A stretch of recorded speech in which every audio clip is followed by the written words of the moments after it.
So first, let's talk about Yellowjackets, which just wrapped season 3. Congratulations on that. Thank you. Obviously, you play Misty, the older version of Misty. Old Lady Misty. Old Lady Misty, which I have to say, when the show started and I saw you, like your first scene, I was like, this is not a Christina Ricci role to me. It felt very much a departure from what I knew you as. So I'm very curious, like, what was your first reaction to it when it came your way? Well, I'm incredibly passive-aggressive in real life, so to me, it just seems like a natural turn. No, I was actually really excited, and I have to say the biggest thing for me was this idea of playing a character who was so passive-aggressive. I joke about being passive-aggressive, but, you know, being a small woman, I really can't be outwardly aggressive, or I'll get killed. So I've like experienced this a lot in my life, and I've been fascinated. I'm fascinated by passive aggression and passive aggressive people, and when people feel really small, and how they behave, and how things get so twisty. And especially if you take a character who has been through the trauma that this character's been through, all of that was very interesting to me and exciting. And also, you know, when you for me, signing on to this, and traditionally with television, you only see a pilot script. And so my character only had one scene in the pilot in which she abuses an elderly patient. And I was hooked. So like that's the kind of like bizarre, deviant behavior that I am fascinated by. You know, I want to know what that person is like at Target, and like, you know, when they do their laundry, and what happens at home, and all of that stuff is very fascinating to me, and I like the idea too of a person who can't control, who's so compulsive and impulsive and can't control their emotions, and so all of her behavior was really fascinating to me. What I didn't know from that one scene was that this was a comedic character, because who would have guessed from the way she abused that old lady? Yeah. But yeah, then I found out it was when I saw the second episode script, and you know, that I have to say, I was so drawn to the character, and then she's also funny, which I've always been really uncomfortable with, and so it's been a really fun sort of mix of things that I'd love to do and that I'm really interested in and challenged by, and then some stuff that is actually difficult and puts me outside of my comfort zone, which I think is so great, because you know, you always want to grow and change and evolve through your life and in your art. Yeah. Well, I think something that's really fascinating, and you even mentioned that you didn't really know where this character was going to go, obviously, after you read the pilot. Have you been consistently surprised through these seasons about what's happening? I have. It's crazy stuff, yeah. Well, it's also interesting, and not to harp on this too much, because I feel like people talk about it a lot, and sometimes it sounds like an excuse. But coming from film my whole life, and then doing television, it's really, there are a lot of different muscles you have to use. There's like different character development approaches, because, you know, with a film, you have everything. Right? You've got the beginning, middle, end. You understand everything that this character is going to be doing. And then I've always sort of made rules. I call them rules, but it's more like what the character would do, their limits, what they would believably do, not believably do, stuff like that. And that's all based on the actions that I see in the scripts and my knowledge of their history and all that stuff. And with television, you don't have that information. Right. And then, so you can make all these rules for your character, and then all of a sudden something's written and you're like, oh, well, that really goes against all the rules. And then that can be a challenge. So it's been a really interesting thing for me to sort of try to change and find that flexibility and a very like specific, well-defined character when that character is not yet defined in my mind. Right. So that's been a challenge for me, and I've found that each season going in, I've sort of tried to approach it from a different place.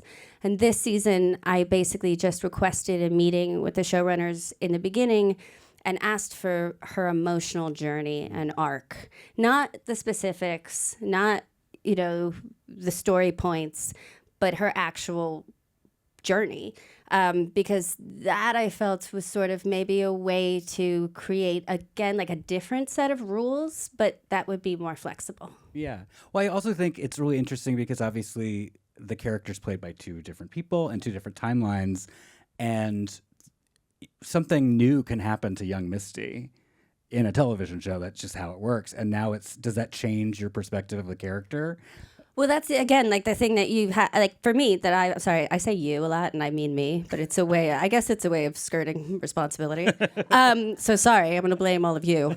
No, so there have been things that have come up that have really been surprises from the past. And myself and some of the other older actresses have talked about how, wow, I would have done things differently had I known. But that's what I'm talking about with the sort of the need to be flexible and the need to, it's a strange thing that I'm still sort of struggling with, that everything rings true, even when the thing you are basing it on changes. Yeah. So that idea of always being able to play the character, always being in the moment, but being really flexible about what you envision the backstory to be. And for me as an actor, that has been challenging. Yeah. Do you communicate with Samantha Henratty? Is that her name? Yeah. We generally talk about other stuff other than work. Yeah, sure. You know, we had a meeting before we shot the first season, after the pilot. We met in Vancouver where we shoot, and we just had a meeting where we discussed the notes that they gave her versus the notes that I was given. Because what's really interesting about Samantha and I is that we are polar opposites personality-wise. She is bubbly and vivacious and loves social media and is, I believe, like a Christian.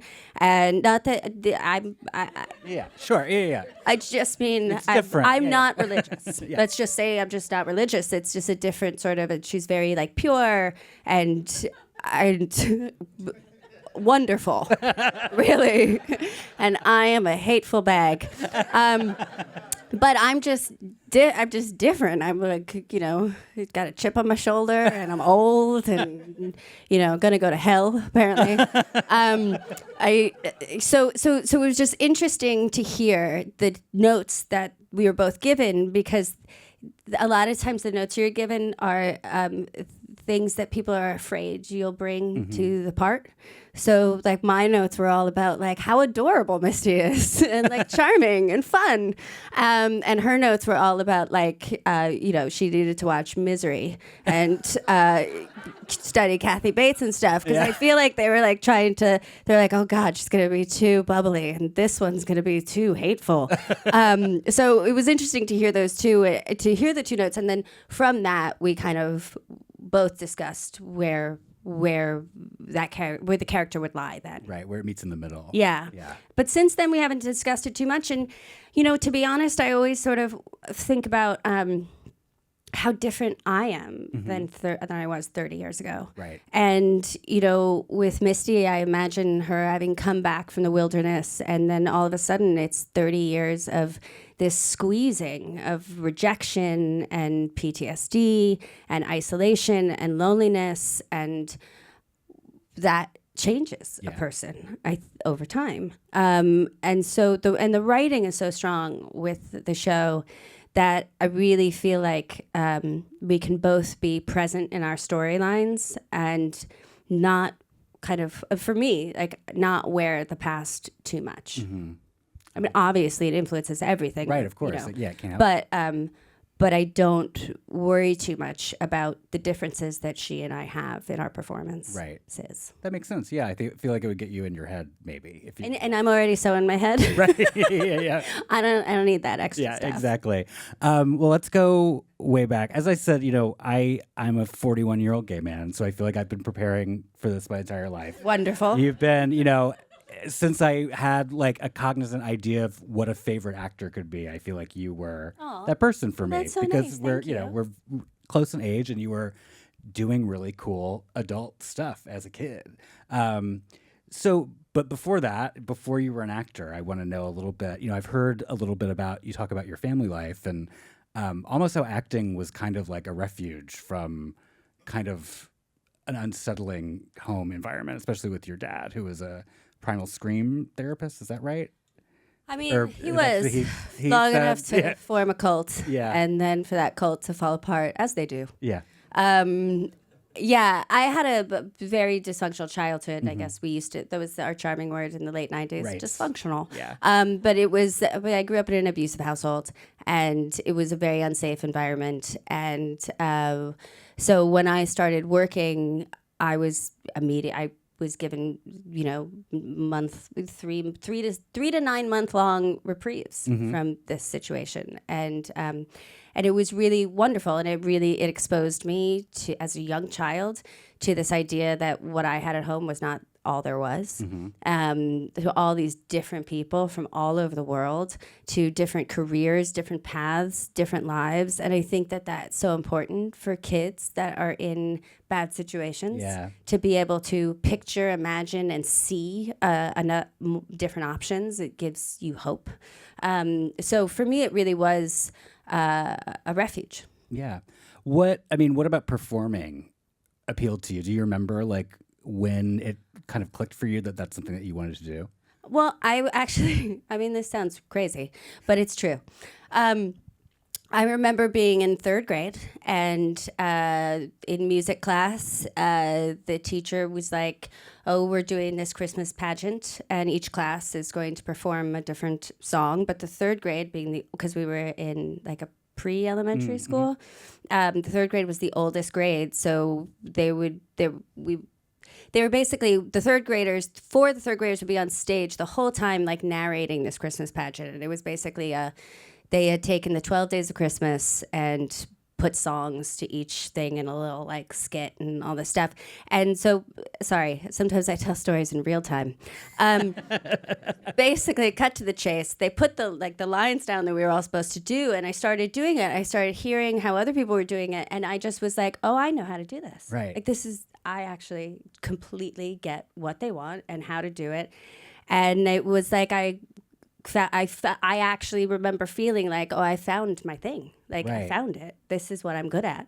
And so actually at that Christmas pageant, somebody did see me and recommend to my mother that I start working professionally.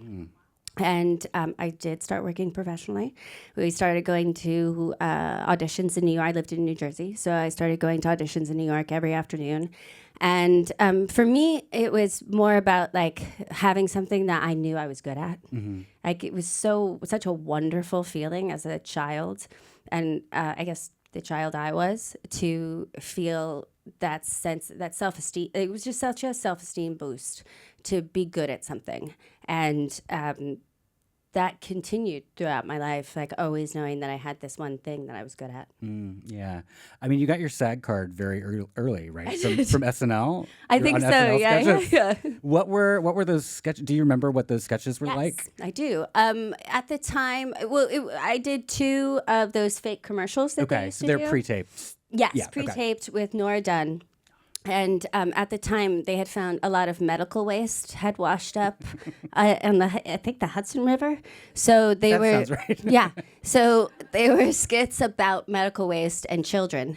And one of them was, instead of a piñata at this children's party, there was a cast, and as the kids broke it, it was full of medical waste. And we were like, we played with the medical waste and acted excited, and yeah, that's what we did. You kind of got really dark very early in your Yeah, I mean, somehow I just always knew it. Yeah, what exactly. The darker stuff required. Right, yes. Well, I feel like, your first movie is like such an incredible introduction to the business, because you're working with Cher as your mother and Winona Ryder as your sister. And I've heard you talk about how like Cher was very impactful in your life at the time, because she really treated you like, another person, not like a little kid or anything. Yeah, she very much did not believe in treating children like they were subhuman or incapable of understanding. And so she explained everything to me. She always made sure that I was informed, that I wasn't worried. We had a director change on the job, and she was concerned that I would somehow feel worried. So she would hide me in the back of her trailer during production meetings so that I heard everything that was going on and I knew that it wasn't about me, or just so that I didn't feel scared or insecure or have a reaction to things being slightly tenuous. Yeah. I mean, it's incredible to hear that. I mean, obviously she had at that point was already a veteran of stage and screen and obviously being Cher. I mean, I don't even know how else to describe She was already Cher. Yeah.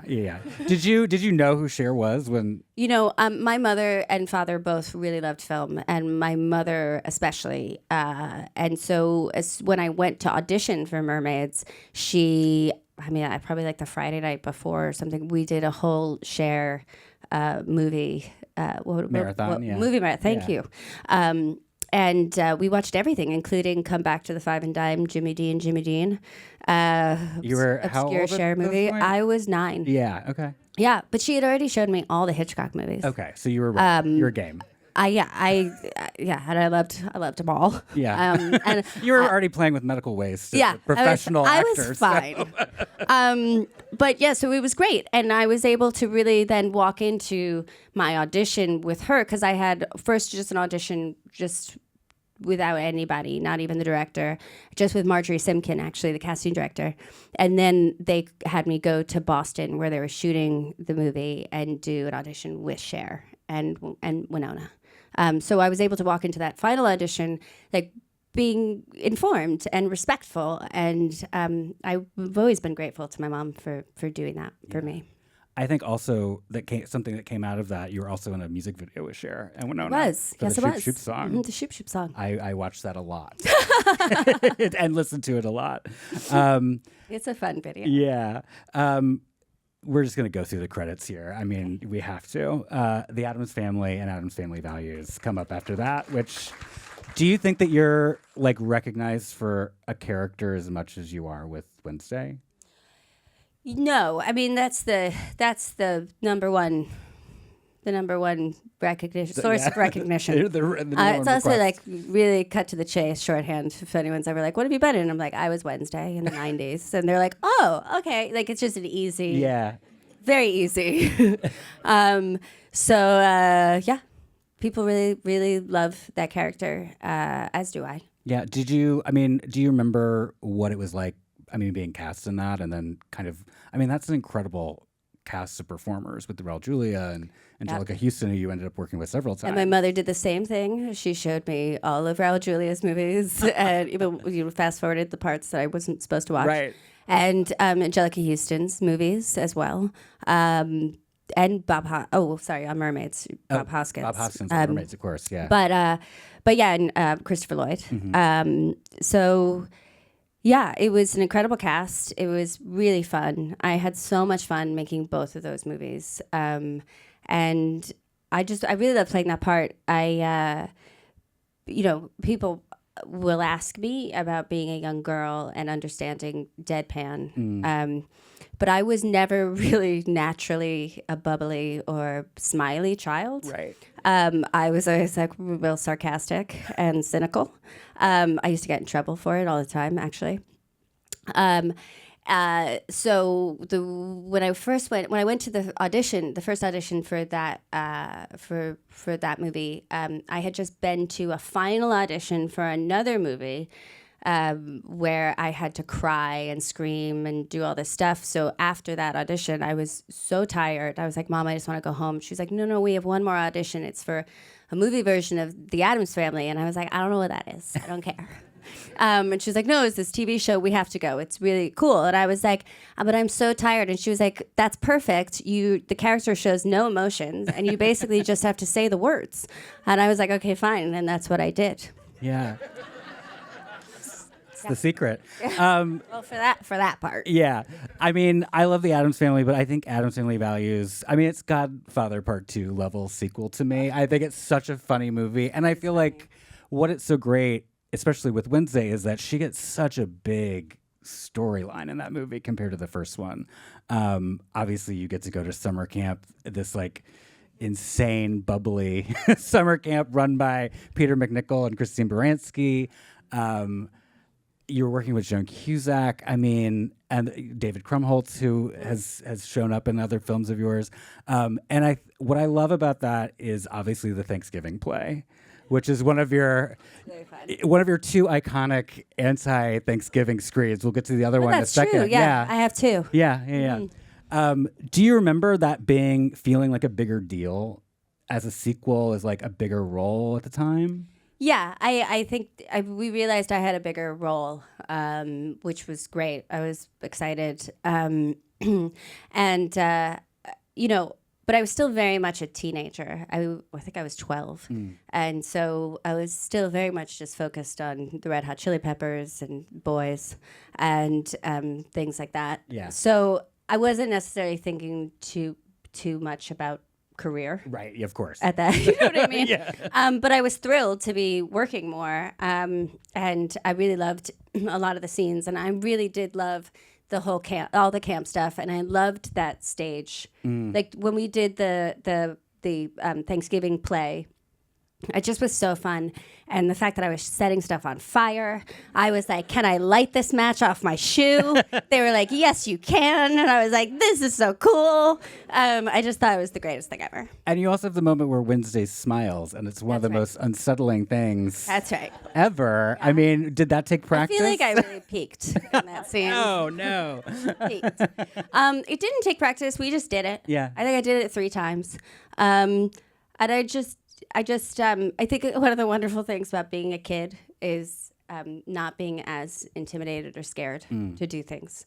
And so I didn't even really think about it. I just did it. Yeah.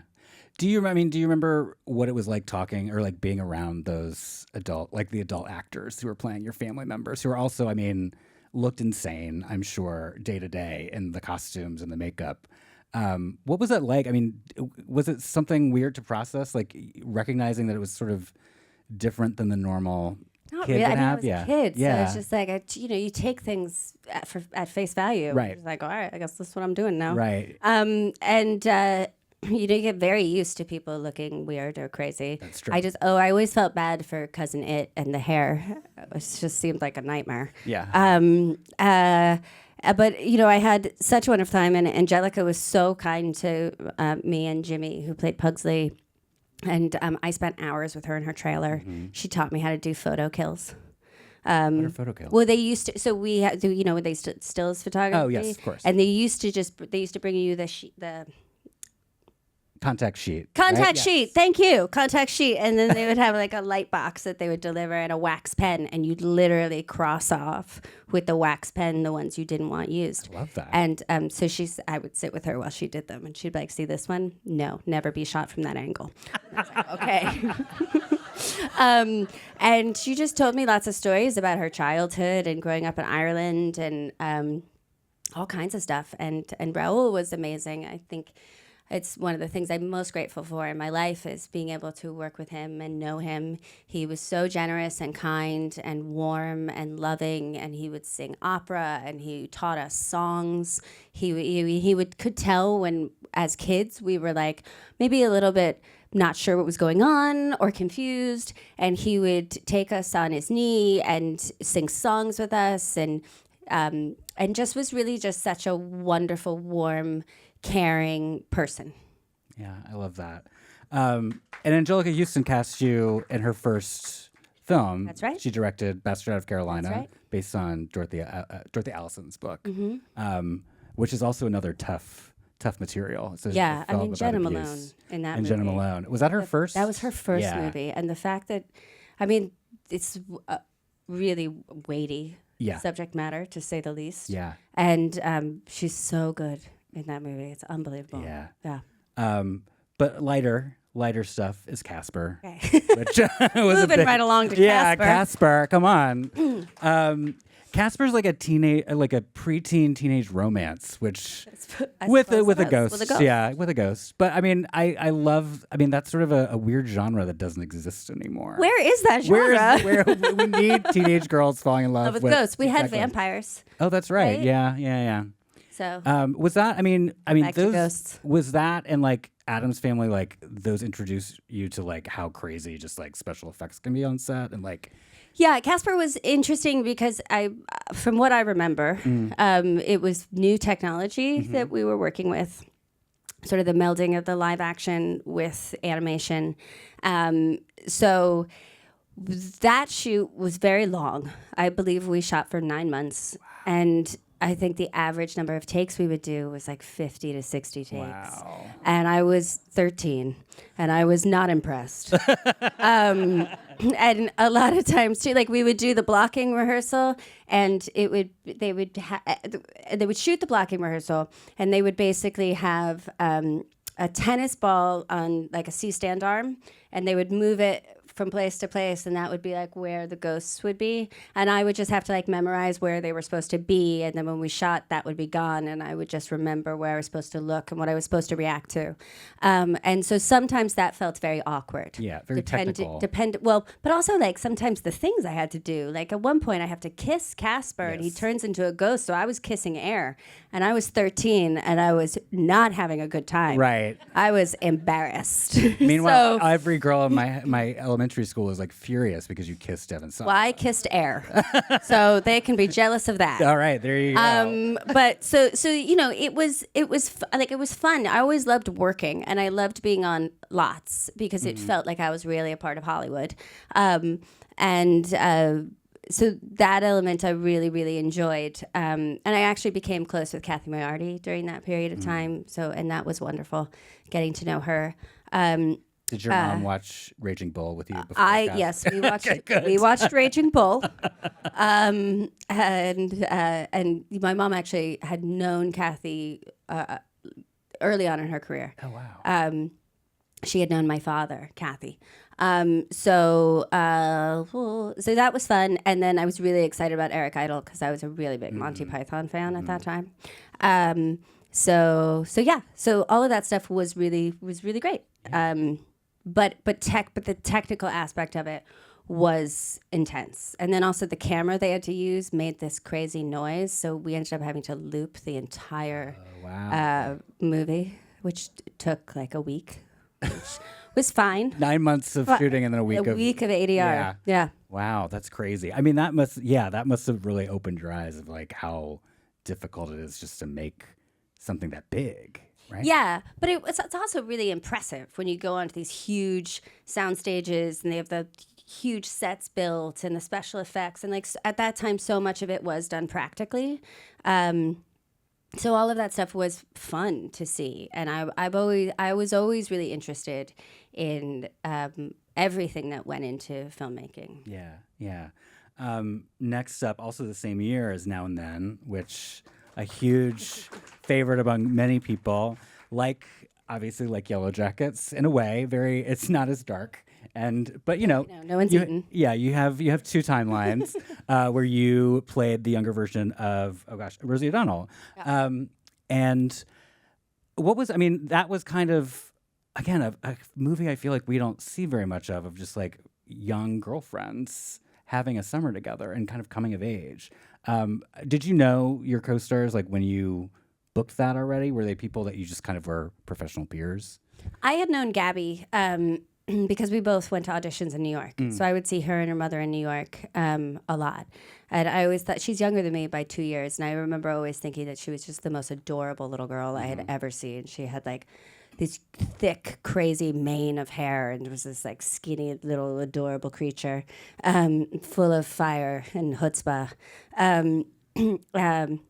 So I was excited to work with her. I didn't know Thora, but we all got to know each other. Yeah. And Gabby and I ended up becoming really good friends, and we stayed best friends until our mid-20s. Yeah.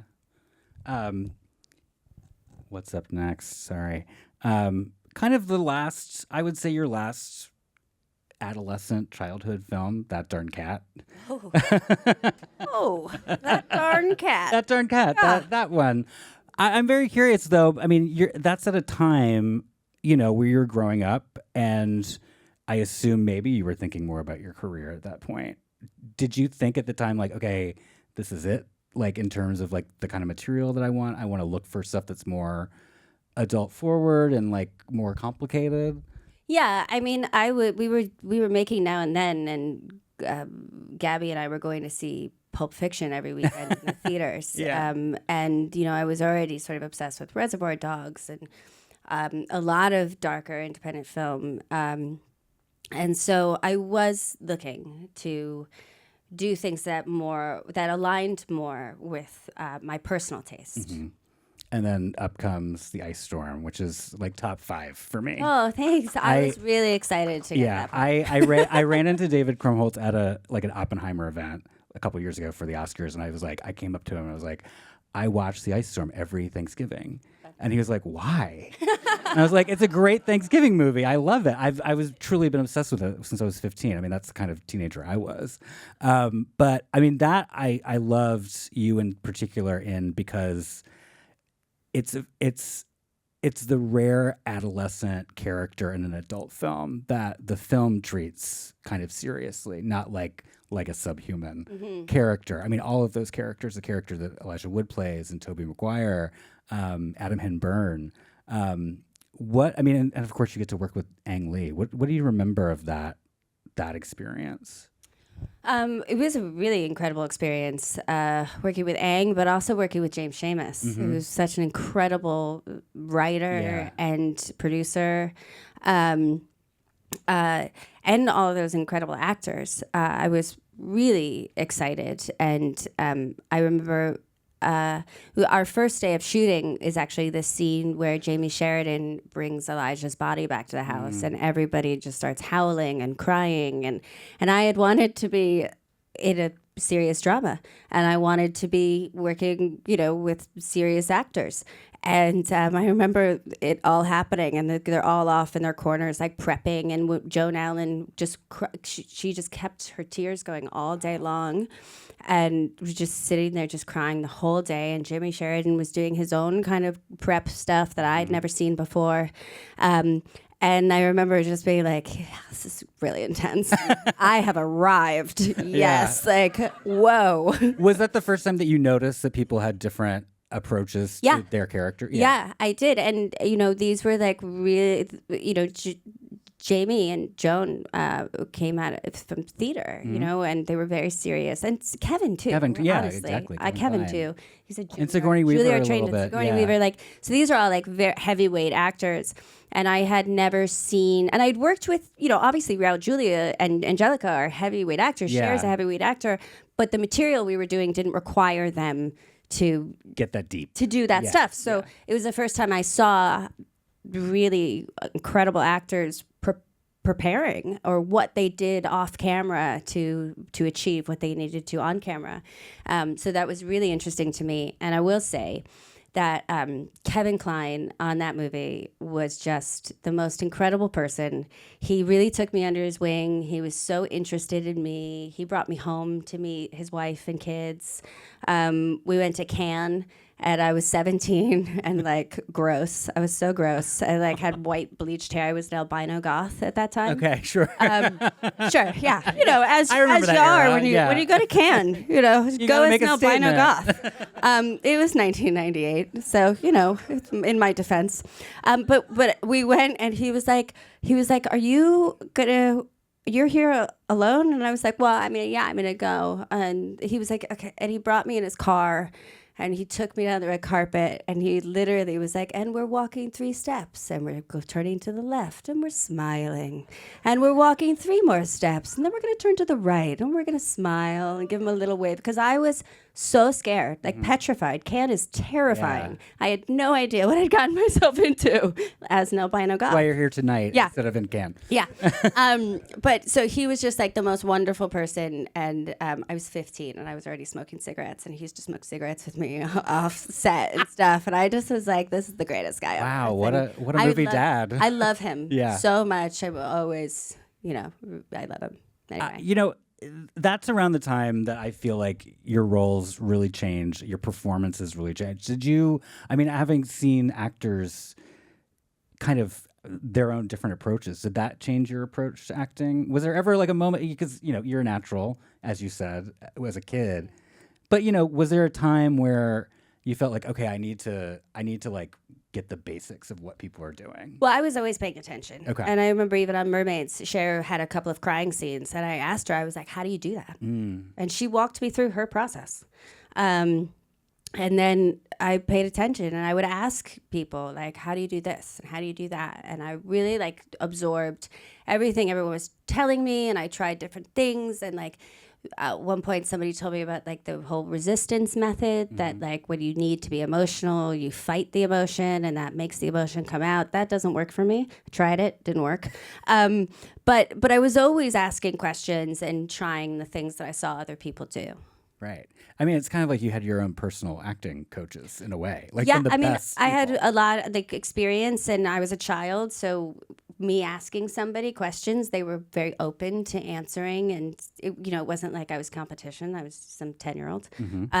So I really did get a really incredible education, and I was the kind of person just that was always watching and Right. taking things in. I learned very early that if I stayed very still and quiet, adults would say things in front of me that they didn't mean to. Yeah. So I was a very still, quiet child. Just taking it all in. Yeah. Yeah. Storing in the back. I think this is also one of my favorite performances. The next one is The Opposite of Sex, which Golden Globe nomination and an Indie Spirit Award nomination. A movie that I feel, we always say this about comedies, but that's a movie that I feel like would be tough to make today. Probably. It is mean and Slightly biting problematic. and slightly problematic. But like in the spirit of it is that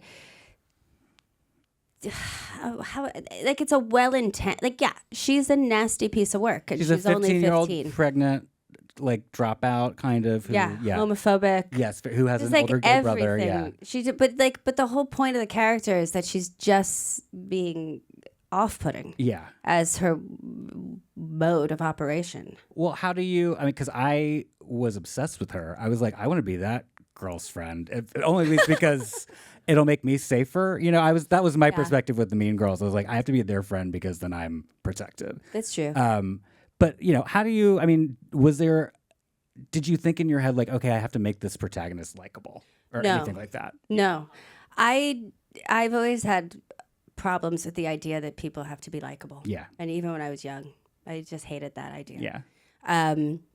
And so I didn't make her likable at all, which Don always said is the reason that I got the part, is because I came in and just did it straightforwardly, like there was nothing wrong with the way she was. Right. But I couldn't imagine it. You know what I mean? You have like a take that you get it. This is your take on it, and usually you can't really imagine the character any other way. Yeah. And you narrate that movie, which is also right. really fun. I was thinking on the way over here, I was thinking of one of my favorite lines. And it's like, if you haven't seen it, I feel like this gives you an idea of what it is.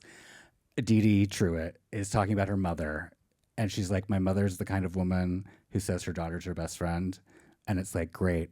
Not only do I have a shitty mother, but my best friend's a loser bitch. That's right. Which, like, that is perfectly. But, like, again, the deadpan, like the. Did I actually say the B word? I think she says, yeah, she's a loser bitch. Yeah. I mean, you see a lot of stuff in that. I do. movie, A lot yeah. of stuff I probably wouldn't say Yeah. ever again. But I mean, another great actor that you got to work with there is Lisa Kudrow. Oh my God. Nobody needed to show me any movie marathon of Lucy Yeah. Kudrow. I was already like the biggest Friends fan on earth. Yeah, and I've heard you tell a story about how like she thought that you were. She thought I was making fun of her when I told her what a big fan I was of Friends. She was like, "That's not nice." And I was like, "What?" She saw Dee Dee, I think. Happened Yeah. to me a few. That's happened to me a lot in my life. Where people don't But believe. people think I'm being sarcastic, and I'm like genuinely, no, I'm a really big fan of yours. Yeah, I mean, yeah. What are you gonna do?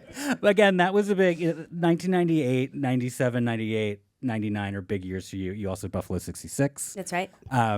Reunited with Angelica Houston. That's right. Another crazy movie. Yes. I think that was an early introduction to like what indie filmmaking was to me, because I remember seeing the trailer, which Me is just, too. Yeah, I know.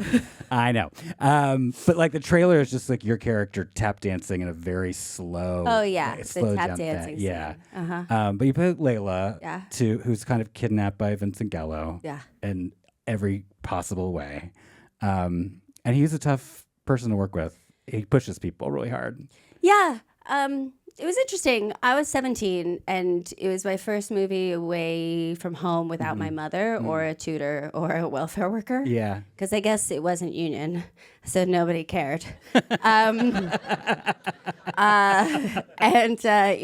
after that, we shot Opposite of Sex, and my mother came on that one. Yeah. So clearly, I should not have been alone on this movie. Right. Basically. Yeah. And it was difficult. Vincent is a very real artist. And, there are some people who believe that the only thing that matters is the end result. Mm-hmm. So whatever has to happen in the process, whether people's feelings get hurt or it's a shit show, like all that matters is the film at the end. And it was a really tough shoot. And I didn't know... I guess he was method, but it was never clear to me that he was going to be method. So I wasn't sure if I was just really in trouble and getting yelled at a lot, or it just was very confusing as a 17-year-old who never worked with anyone who behaved that way. Yeah, exactly. And I had to drive stick shift, and I didn't know how to drive stick shift, and so then he would scream at me, and we'd stall out like in every scene. And it was really intense. And even like the outfit I was wearing, I ended up sending my mother a picture on the first day of shooting, and she started crying. She was like, "Oh my God, that's what you're wearing." Right. It was a real trial by fire kind of adult experience. Yes. Yeah. Named Best Actress by National Board Review, though, for that year, for that, Opposite of Sex, and Pecker. Oh, yeah, Did Pecker. you get to work with John Waters and Martha Plimpton, Edward Furlong? Yeah. That, I mean, kind of like a John Waters light compared to some of his other stuff. Were you excited about working with John Waters? I was very excited. Again, my mother showed me every John Waters movie. Including Pink Flamingos? I don't know. Yeah. There was a bunch of them all in one night. Yeah, maybe it was Hairspray. We did watch Hairspray, I know. And we watched like the earlier Divine movies as well. And so I was very excited. And it was a really great experience. And I got to work with Lily Taylor, who I was a huge fan of at the time. And it was a fun experience, Yeah. I'm going to bring up this. This is a weird one that not a lot of people have seen, but 200 Cigarettes. Oh, yeah. I had a poster on my wall, actually, that's from like fun. the video store, Nice. I was rewatching some old clips of you on Conan, and you told a crazy story about 200 Cigarettes. Nothing bad. It was about like you were shooting in New York City, like in the East Village, and there was like a woman who owned a building that was going to be in like the shoot, and she just kept disrupting the shoot, like in every possible way, like going out and screaming. I don't yelling. remember this at all, but I'm sure it happened. Yeah. East Village. But I mean, was that like? I mean, again, like indie filmmaking, like that, just like scrappy and weird. And, it was scrappy and weird to the extent that I was 18, Gabby was 16, and they made me her legal guardian, which basically just meant I organized the van to take us to the bar after we wrapped. Right. I bet she probably had no problem. She was living in the Chelsea Hotel. Yeah. She figured it out. She helped. I mean, she was a driving force. Yeah. So we were basically the same age. But that was a huge cast. Courtney Love was in that cast. I mean, yes. how many people did you actually? I was so excited to meet Courtney Love, and then we accidentally stole her clothes. And then she hated me because she saw me wearing her clothes. Oh, gosh. We were in a minivan, and I was like, there's this whole Voyage set back here. Like, Voyage was a very big designer at the time, and it was like a shirt and pants set. And the driver was like, "Yeah, it's been in my car for like 3 weeks. So if you girls want it." We were so excited. Gabby took the pants. I took the shirt. I immediately changed into the shirt and ran into the makeup trailer where we were going to meet Courtney Love. And she takes one look at me and she's like, "Why the fuck are you wearing my shirt?" And I was like, "Oh, no, you don't understand. It was in the van, and they were like, you can have the shirt." And it was awful. I feel like that's a badge of honor, though. I mean, for Courtney, no, it was awful. Really, well, I really wanted her to like me, and she didn't. And then for the rest of the shoot, anytime where we had to be in a scene with her or something, she would just like say something that was so like she was repulsed by me for the rest of the shoot, and she made it known. Oh, yeah. I'm sorry, but it's okay. We got through that. She's softened in her age. I feel like Yes, maybe there's no. another. I ran into her years later, and she loved me, and everything was fine. didn't I don't even remember, think yeah. she remembers Yeah, the exactly. fact that I stole her shirt. So it's fine. Who else was that? I mean, that was a huge Elvis cast. Costello was in it. wow. I got to meet Elvis Costello, That's and I was crazy. really excited. Yeah. Paul Rudd. Paul Rudd, yes. Paul Rudd was super fun. We had so much fun. Casey Affleck was in all of our scenes. We had a good time. Sleepy Hollow. Dave Chappelle. Oh yeah, Dave It was Chappelle. early Dave Chappelle work. Yeah. He was the cab driver. That's so funny. Yeah. Moving on to Sleepy Hollow, which no, don't apologize. I think like kind of the last great Tim Burton movie, to be honest. No. Well, that's a personal opinion. I do not agree. I love that one with Michelle Pfeiffer. Well, obviously when she was Catwoman, but what is it? Dark Shadows. Dark Shadows. Okay, well, is actually, so good. Dark Shadows is kind of like Really good. And a guilty lots of pleasure other for me. ones Yeah, as well. I describe Dark Shadows as the ice storm, but with werewolves and vampires. Oh, that's fun. Because it takes everyone's yeah. got groovy clothes. New Englandy. Exactly. Yeah. But that's like a big budget blockbuster movie, lots of special effects, lots of like, I imagine big costumes and hair and stuff. I mean, was that the first time that you got to like do a real period piece with that level of detail? It was amazing. And Colleen Atwood did the costumes, and I was so excited about working with her, and just so I remember going in and giving my opinions, the fitting, and her looking at me like, great. That I just had no idea that no one was going to be listening to me. But it was great. Like, it was great. And I loved the costumes. I loved the sets. It was such a huge cast. We shot in England. I think we were in London for 9 months, and it was really, really fun. I had a really good time. I was like 20 years old. Yeah. I mean, to kind of talk about costumes and how that affects a character and your approach to a character. Like, do you have a pretty strong vision of who they are from the page, or does the costume kind of allow you to pivot that at all, or do you kind of just figure out how it works? I mean, I usually concentrate more on sort of the inner life of the character, but then all of that does dictate the way a person presents themselves. Yeah. So that kind of follows. And I do have generally pretty strong ideas and opinions about how the character should look. Yeah. A really funny 7-episode run that I had forgotten about on Ally McBeal. With Peter McNichol again. Yes, Peter McNichol. You played Liza Bump. That's right. Can you tell me who Liza Bump was? Because I forget. Liza Bump was a lawyer who was brought on to the firm. I don't remember why, but she becomes part of the firm for 7 episodes. Yeah. And she was called the Lolita because I looked like I was 14. Then I was 21, I think, or 22. A young lawyer. But I looked really young. So David Kelly smartly made it a part of the character that she looked really young, but she was a vicious lawyer. And I loved it. I was really terrified at first because it's quite a lot of dialogue when you play a lawyer who does closing arguments and opening what are they called? Opening statements? Thank you. Yeah. I'm perimenopausal, so my brain is absolute crap. Anyway, so it's a lot of dialogue, and it was very fast paced. And I remember floundering for the first day or two, and then sort of finding my feet. And I became obsessed with Peter McNichol because he was so grumpy and he didn't want to be touched. And so I just couldn't stop standing really close to him and touching him. And he eventually thought it was funny and would like break and smile.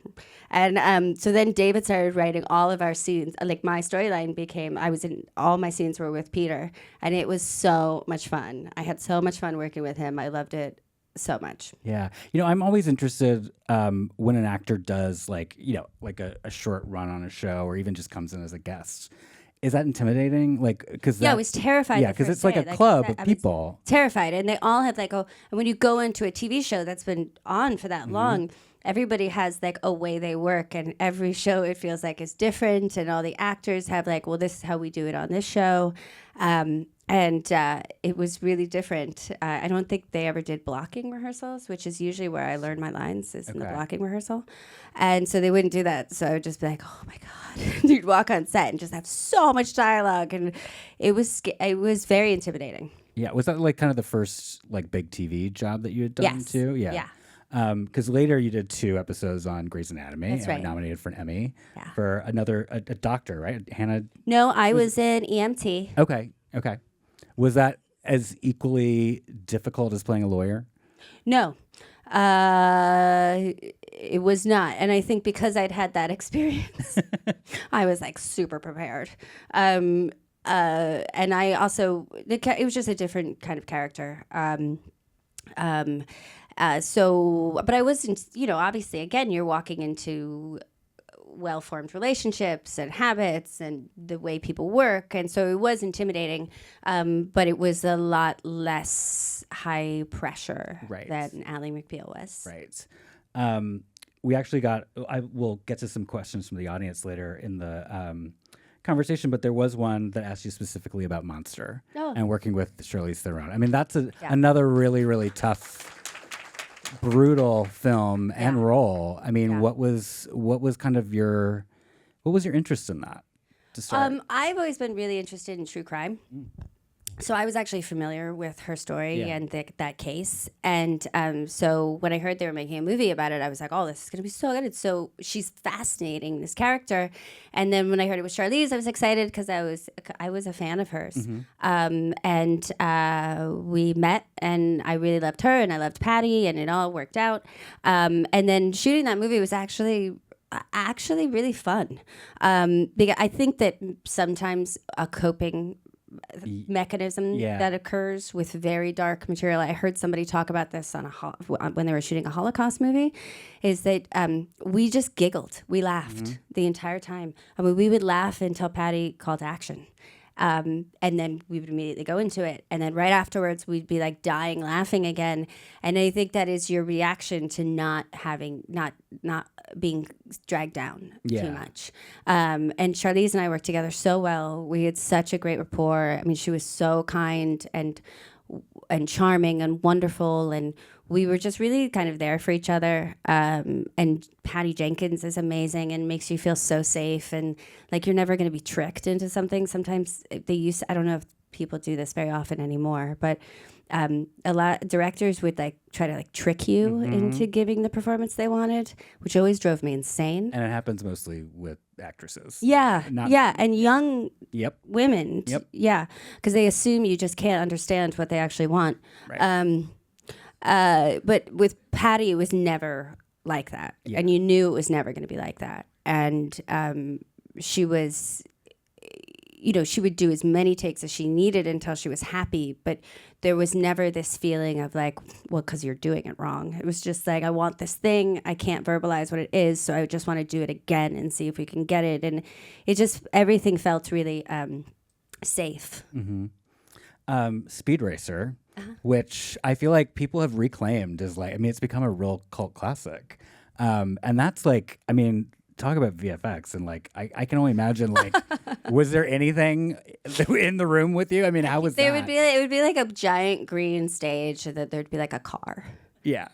And they'd be like, yeah, so you're walking along and there's like a puppy and like a gaggle of people, and then you walk out, there's a store, and then you get to the car, and you'd be like, well, thank God the car's here. Really grounds you. Yeah. So like, it was pretty nuts, the green screen element of all of it. But again, I didn't really mind it. I like using my imagination. Sometimes you feel, as an actor, I always feel like sometimes I have more control if I'm reacting to something I imagine versus the actual real thing. It's probably a mistake, but I'm a control freak. Well, you were also asked to do that, basically. Well, yeah, they were asking me to do it, so but you had done it, with Casper very young. So I was used to that part of it. Yeah. But it was really fun. I loved that movie because I got to work with Chad and Dave, the famous stunt team now turned incredible directors. So David John Wick, Leitch and Chad's last name that I can't pronounce ever. I can't remember it either, but SAG-AFTRA. well, we could fix it in post. Fix it in post. But yeah, so I was really excited because I had been a huge Matrix fan, and all I wanted them to do was teach me how to pick up a gun in a cartwheel, and they did. And it was just like the greatest thing that had ever happened to me. And they brought you back for the last Matrix movie. Yeah, too, that's right. Yeah. Yeah. Lizzie Borden, which I was weirdly also obsessed with as a kid because I had the town librarian had her shoes. I don't know how she got them. Where were you From raised? Virginia. Okay. But I mean around weird people. So what was your attraction to that? Because you eventually obviously you did the film and then the TV show which you produced as well. Yeah. What was about Lizzie Borden? I mean, that's a fun character, I imagine, to get to play. Yeah, it's fun. And again, I loved true crime, and that's a piece of sort of really iconic American crime. And I was interested, too, in sort of the psychological aspects of that character and the idea, too, that was she a scapegoat? It just was interesting, and the mystery of it was very interesting to me as well. Yeah. And then another TV show you did. Sahelski. That's right, yeah. I think so. Chad Sahelski. Yeah. Am I saying it correctly? Somebody knows. Nobody knows. Someone will correct you. Don't worry. Online. I know. I don't want that because Don't. I love Chad so much. There you go. I think that'll come out. They'll get it. They'll cut that right out. Oh no, the people will understand that you love him so much. No. I need that cut out. That's above my pay I will grade. talk to someone about this. You came back to Wednesday, the TV show, which must have felt like a very bizarre full circle moment. Was that weird to see someone else kind of pick up that mantle in a way, the way that Jenna Ortega did? No. Yeah. Not really. I mean, it's a character that's been played by someone else before me. Yeah.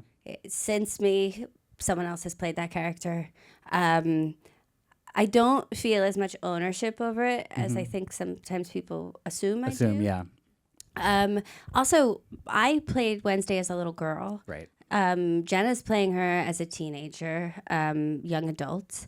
It's a different version. It's a more modern version, more relevant for this day and age. And I also really love the character. And so the idea that like my son's generation has rediscovered this character really makes me happy. I want for young people to appreciate individuality and how important it is to be your own thing and to not value what everybody else values, and to follow your own moral compass and all that stuff. So I was really happy. And Jenna, again, just has such dignity in everything she does. And so to see an actress like that playing that character, I was really happy. Yeah. It's funny to think about you working with Jenna, and then Jenna was in Beetlejuice with Winona, who has said in press that she was like blown away by how much Jenna just loves film. Yeah, she really and loves like film. she like was talking about I love Cuba. Like there was a scene, a shot that looked like I love Cuba, and Winona was like almost cried on set hearing her say that because it's not something that a lot of young actors really talk about. I don't know. That's not really a question. It's just a little interesting. Yeah, she really does love film, and she's and it's great to be around. Sophie Thatcher's like that on Yellowjackets. Like loves film and cinema and music, and it's really fun to be around somebody who has that sort of background in education. Yeah. Did you? I mean, so we'll kind of transition to more craft questions, I guess, or even just like your awareness of film. Was that something that you got? Obviously, your mother introduced you to a lot of stuff, but once you started acting with other people or some of the great directors you worked with, was there ever like a syllabus that came your way of like, Christina, these are movies that you should see. These are characters that you should Not be aware really. of? I mean, I discovered them later on, in my early 20s. I started really spending time with people who loved film, and specifically sort of like 60s and 70s film. So I ended up learning a lot during that period of time, and I just had that whole period of time, like when you're a young adult and you sort of like, it was like my film school. Right. Yeah. I used to go to sleep to opening night. I have done that. Oh, I've tried to do it, and I stayed up and watched 2 hours of it. It's hard to not watch Gina Rowlands. I know, but for some reason I found that movie really soothing. I mean, it is And I would go, strangely. yeah, Yeah. I just loved it. But like, and The Long Goodbye, and I discovered Star 80, and Bob Fosse is one of my favorite directors, and all that jazz, and all of these incredible movies, and was just really excited about it. My mother also, like I said, always loved film, and I remember watching My Life as a Dog with her when I was probably like 8 years old or 9 years old or something. It's an early Lasse Hallström movie, so she really kind of started that whole thing for me, and then I sort of went on my own journey as a young adult. Right. When it comes to film roles that you're looking or considering, what are kind of the factors that run through your head? I mean, I can't imagine it's there's a list that you check off for every single thing, but is there something that that you immediately gravitate towards in a character? I think it's always passion based, like, am I excited about this? Am I interested in this? Is this fascinating to me? Does it seem like a challenge? Is it something I've seen done before? All of those kinds of elements. Sometimes, though, also there'll be someone else that you want to work with who's on the movie. And so you take the movie to have the experience of working with that person. So there are lots of different things that go into it, but if it's purely about character, then it's generally about my level of passion for it and interest. Yeah. Is there... And I could never... and if I don't get a character when I read the script, I just don't think that I'm the right person to play that part. Right. Are there actors kind of today that you still really want to work with? Is there a list of people or even directors that you just want to experience as a collaborative? I really would like to work with Yorgos. Oh, yeah. Yeah. That's The Lobster. It's one of my favorite movies. Yeah. There's so many actors that I would love to work with. Recently, I've been really obsessed with the idea of working with Jack Black. I just really want to work with him. I think it'd be so fun. There's tons of people that I would love to work with. Mm-hmm. Gosh. I won't make you name them all. That's okay. I trust you. Okay. I trust you. Yeah. Was there a time where you felt that you couldn't say no to a part, maybe, that came your way, or even... Well, when I was broke. Yeah, sure, fair. Yeah. Yeah. But I mean... Take what comes your way. Yeah, sure. But even when it comes to saying no, I've heard you tell stories about kind of standing up for yourself as an actor, but also sometimes the character that you're playing, that that it's important for you for that character to be seen as real. And sometimes when there are a lot of different opinions on a movie set about how things should go, how do you approach that? When you want to go to a director and be like, I don't know if this is the right way, I have a different take. I generally will say that. Yeah. I feel strongly. I don't think that she would do that. This doesn't make sense to me. Please, help me understand how this makes sense. People don't like when you say that to them. Nobody likes that. And at times I definitely think that I've been probably maybe a little too strong in my words. But I am very opinionated and very strong-willed at work, and if you've given me the character, I feel like that character is mine. Yeah, and it's your job to make them the best they can be. And also to understand as an actor what my strengths are, and to lean into those in order to really give the best performance and version of the character that I can. Right. It sounds like that's also part of the passion part. You have to really want to portray that person and be part of them. And then once you are in that person's skin or they're in yours for long enough, for me, there tends to be like a melding in a way. So as I fight for the character, in many ways, I'm fighting for myself. Right. You know, I think acting is such an interesting and strange job. It is work. And I always like to ask actors how they decompress at the end of the day, like at the end of the workday. Do you carry the character home with you? Do you put up like a boundary and then leave them at the set and then come back the next morning? Or how does that work with you? Yeah, I've had experiences where I did not let go and spent, I did this movie Prozac Nation and it's all about, it's Elizabeth Wurzel's book about depression and her experiences at Harvard when she was first diagnosed with depression.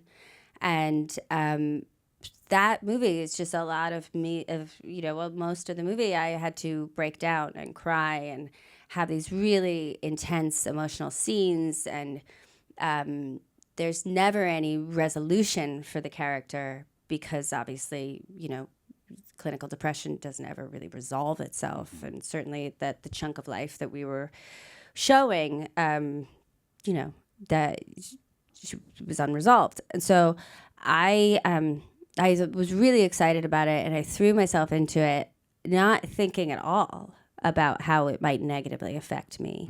And so I basically spent like 3 months in this place and really had a very hard time after the shoot, getting back to not feeling sort of emotionally devastated. And I actually went to a doctor and talked to him about this. And he was like, and no one ever considered that this might be emotionally like unsafe for you. Right. And you never considered this. So I was like, nope, didn't, just like ran straight into that fire. Right. And so I think ever since then, my reaction to that has been, I do not take the character home with me. Right. I don't spend a ton of time thinking about the day's work. I really do like to look very different from the character. I find that that's very helpful. If you immediately visually look in the mirror and you see yourself, that for me, that's helpful to kind of come back to like, oh yeah, these are my feelings. Those are someone else's feelings. Right. So yeah. So it did kind of really change after that? Like, I can't bring it home with me if I wanted to. Yeah. Now I had like a really strong reaction that now I don't need. It's like I never even had to think about it again. Right. How often, you've been a star for so long, and how often do you think about how the audience perceives you as a character? Does that ever get into your head at all? No, I mean, I always said that I'm not somebody who, I feel very present and I feel very, I don't have a lot of perspective, I would say. I feel like I'm on the ground, in the weeds, fighting fires, all the metaphors. And I don't ever think about what it looks like from over there. Right. And so when I'm working on a project or I'm playing a part, I don't think about how it looks on the outside. I think about how it feels when I'm doing it. How do you feel about watching yourself? I don't do it very often. Yeah. I mean, I do it so that I can answer questions. And a lot of times, what you shoot isn't what ends up on screen. Right. And they edit things. So you kind of have to watch it so that you can do press and answer questions. But I don't spend a lot of time usually even thinking about the finished product once I'm done shooting the movie. Has it been something... But with TV, it's different because you're constantly dealing with it. How... As a mom, have you thought about have you watched anything with your kids? My kids have watched. My son watched a bunch of my movies when he was young. My daughter, not so much. She's just kids are different, and she's into very different things than he was at her age. And she's also only 3. Oh yeah, so she has plenty of time. Yeah. That might be confusing for her. I don't know. She'll be watching the Ice Storm at 8, I'm sure. Yeah. But we did show my son my movies really young, and he was confused. He thought Casper was my childhood. So it was too young. Yeah, he's like, where's my uncle? No, he said to me, we showed him Casper and he loved it. And then I was driving him to preschool and he said, "Oh, Mom, I told my teachers about your childhood." And I was like, "What about my childhood?" And he was like, "You know, you lived in that house with the ghosts and your dad." And so he was too young. Yeah. Fair. Last question before I pull out some audience questions. Do you have like a top 5 movies that you've done that you're like the most proud of, or characters that you're the most All proud right, of? let's see. You don't have to name all 5 if you don't have. That way I'll know if I have 5. Oh, well, there you go. Okay. I'd say I'm really proud of Ice Storm. Mm-hmm. I would say that I'm very proud of Monster. I'm proud of the Addams Family.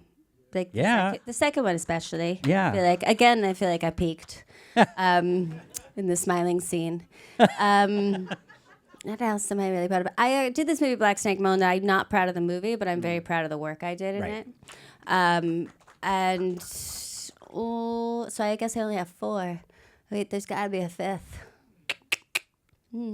Opposite sex? Yeah, really. There you go. There you go. Okay, so we have a question from Kevin about The Dresden Sun, which is an upcoming movie, right? Okay. What was it like? Where are you, Kevin? Yeah, where are you, Kevin? Oh, hi, They're Kevin. over there. How are you doing? I'm not familiar with this, so you may have to. I haven't seen anything. Okay. So I don't know. I went and I did a week on this movie. Mm-hmm. It's a sci-fi indie. Okay. Yeah. What was the experience like? I mean, it was fun. It was, it was very low budget, but like a really fun cast and people really excited to be there, and it was nice. yeah. Yeah. Was there a role that you really identified with? This is from Clark, by the way. Sorry. Raise your hand, Clark. Right there you are. Hi.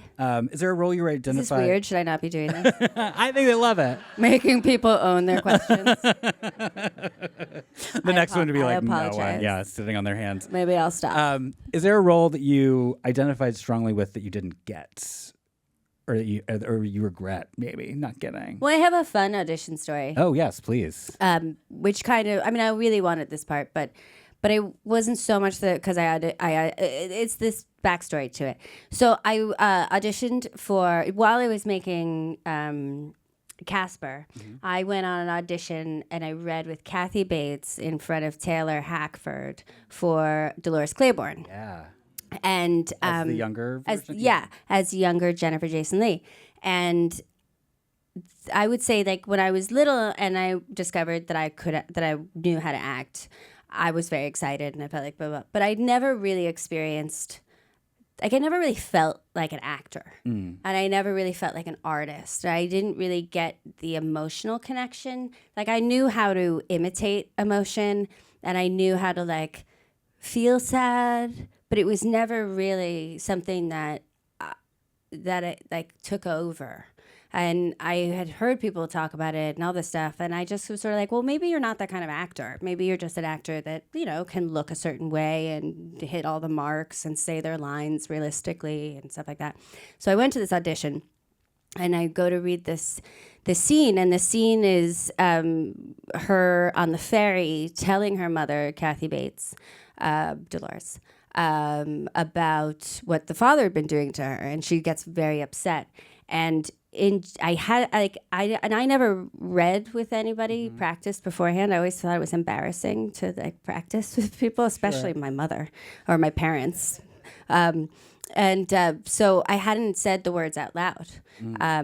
And as I was doing this scene with Kathy Bates and saying the words out loud, I became completely overwhelmed with emotion. My body was shaking and I couldn't stop crying. And Kathy Bates held me afterwards and whispered in my ear, "That's acting, baby." And it was like the first time in my life that I was like, oh, maybe I can do this. And I am an actor. And, like, I am a conduit for the emotion and the words mean something. And it was just this really incredible experience. Anyway, I went to the callback, which was like where they did a screen test. They basically tried to make you look like Jennifer Jason Leigh and then stood you next to her. And everyone was like, no. No. So I didn't get it, but I never really felt that bad about it because I took away from that audition experience such an incredible, life-changing moment. Yeah. That kind of sets up this next question from Lori. How was your process? Yeah, where's she? Hi, Lori. How has your process changed over the years? What did you try that you later decided just didn't work for you? And what techniques have you embraced? I do a lot of like I'll read the scripts and I will think about the character, and then from then on it's sort of like I don't intentionally spend time thinking about the character. Like I don't set aside time, but I find that character is always in the back of my head. So as I go through my day and different things come up, I might all of a sudden think like, oh yeah, if she was doing this, it'd probably be like that. Or it just sort of like ruminate and that character is sort of always in the back of my head and always with me. So I think then by the time I get to actually shooting the scenes, like it just feels like that person's been with me and is with me and has been on my mind, and in sort of this very subconscious way, I have a deeper understanding. This is from Scott. There he is. Hi, Scott. What See, pressure? it's voluntary. Yeah, exactly. You can reveal yourself in a voluntary Yeah, basis. it seems like everyone's feeling pressure to do it, though. So, I mean... No pressure. I would be very nervous if I had a question coming up. Speaking of pressure, what pressures do you feel today which weren't prominent when you started out? Well, obviously, there wasn't social media when I was younger. It's a very different world in terms of that stuff. Mm-hmm. I'm not particularly tech savvy or even up to speed on what's popular these days. I'm very old. And, I find the social media aspect of it to be very challenging. I find, I don't know, it's just different. There's a lot more fame seeking than when I was younger. Like when I was younger was more commonplace and popular to sort of eschew fame and like, oh, I don't want to have my picture taken. But now you literally line up to get your picture taken on the red carpet, which is just crazy to me, but I have to do it. And so it's like, it's the pressures to be better at presenting yourself and being good at being famous, I find very hard. Like I love the work, but I don't necessarily feel that comfortable being famous.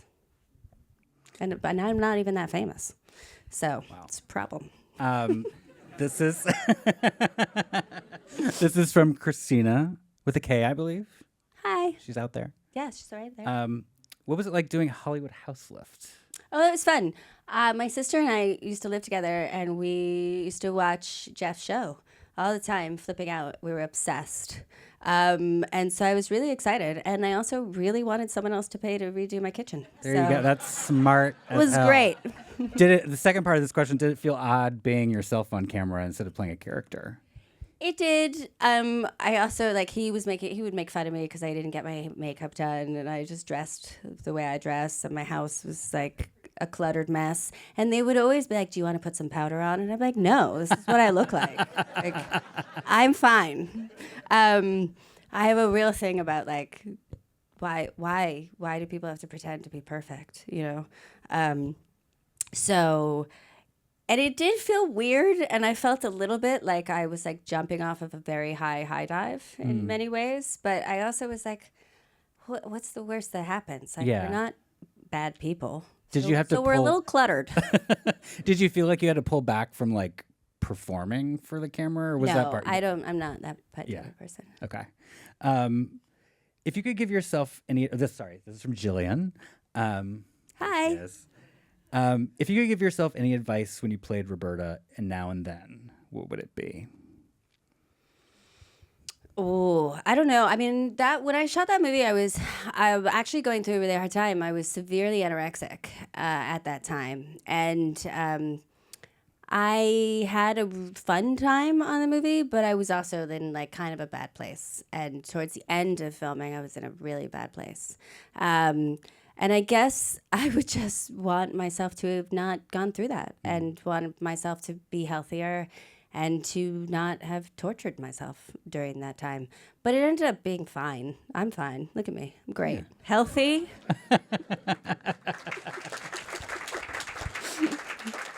As we wrap up, and thank you for being such a good sport of like this is your life type of conversation. Good.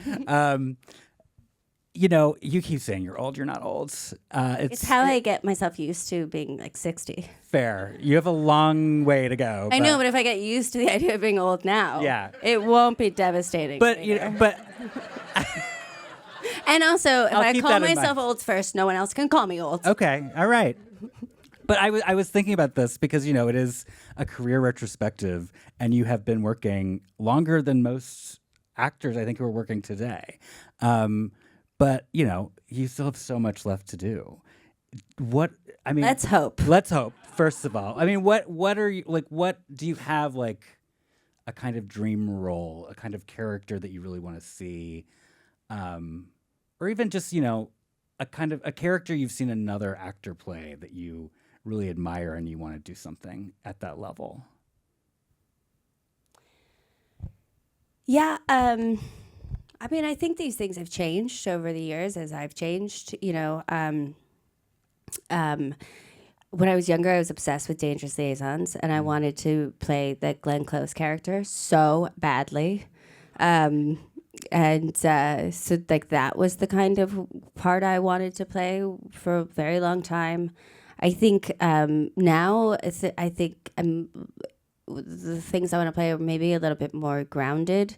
You know, I'm very interested in complex trauma and PTSD and how that affects personality and all of that stuff. I would love to explore that in a character in a deeper way. I'm also, you know, I'm a woman. I'm sort of obsessed with women's stories and issues and what we've all gone through and the rage that we all feel. And I look forward to exploring more female rage as it grows inside of me. But then I also am like somebody who's like a bit obsessed with, I've always wanted to be in an action film and play a spy. So like, it's just all over the place for me, really. I mean, you're keeping the options open. I am pretty open. The only thing I don't want to do ever is sing and dance on camera. I do not like musicals. Oh. I'm sorry. No, it's fine. It's